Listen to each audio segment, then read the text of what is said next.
Corona काल में बड़े घरों की डिमांड में बढ़ोतरी के बावजूद अफोर्डेबल हाउसिंग अभी भी रियल एस्टेट की ध्वजवाहक बनी हुई है। हालांकि प्री कोविड स्तर के मुकाबले इसकी हिस्सेदारी में बड़ी गिरावट आई है, लेकिन इसके बावजूद घरों की बिक्री बढ़ाने में इसका सबसे बड़ा योगदान है।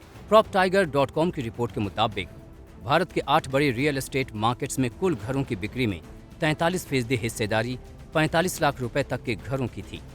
इसके साथ ही अफोर्डेबल हाउसिंग की सप्लाई का भी 2021 की कुल कमाई में 41% योगदान रहा। 2021 में 2,14,000 अफोर्डेबल घर लॉन्च हुए, जो 2020 के 1,22,000 से 75% ज्यादा हैं। पहली बार घर खरीदने वाले बायर्स के लिए अफोर्डेबल हाउसिंग बेहद आकर्षक विकल्प साबित हो रहा है। आज के टाइम में होम लोन की सस्ती दरें हैं, वो एक काफी बड़ा ड्राइवर बनती हैं रियल एस्टेट रिकवरी के लिए, स्पेशली अफोर्डेबल हाउसिंग सेगमेंट में। तो मेरा मानना ये है अगले साल में हम और ज्यादा हलचल देखेंगे, बिकॉज काफी सारी सरकार की स्कीम्स ऐसी हैं जो towards the end of that window आ रही हैं। तो शायद लोग उस स्कीम को अवेल करने के लिए अपने डिसीजन को एक्सेलरेट करेंगे।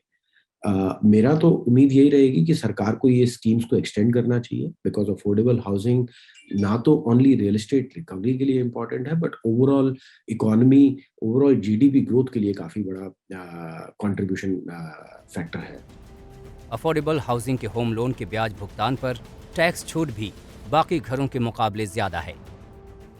आयकर कानून की धारा 80 EEA के तहत भारत में पहली बार घर खरीदने वालों को टैक्स बचाने में 1,50,000 रुपए की अतिरिक्त मदद मिलती है, लेकिन इसके लिए शर्त यही है कि इस घर की कीमत 45 लाख रुपए तक होनी चाहिए।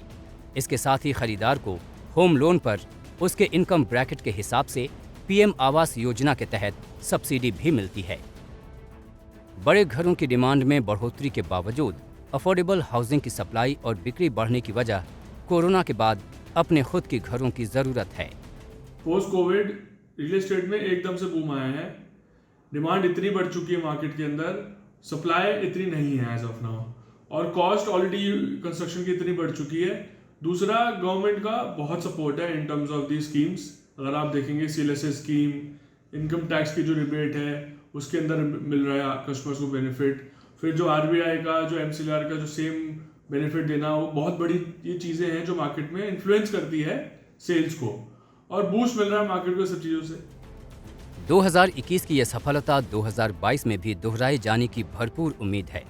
PropTiger.com के मुताबिक सरकारी सब्सिडी के अलावा होम लोन की कम ब्याज दरों ने भी घरों की बिक्री को बढ़ाने में मदद की है। ऐसे में कोरोना के कहर से उबरने के बाद लोगों के लिए घर खरीदना ज्यादा आसान हो जाएगा।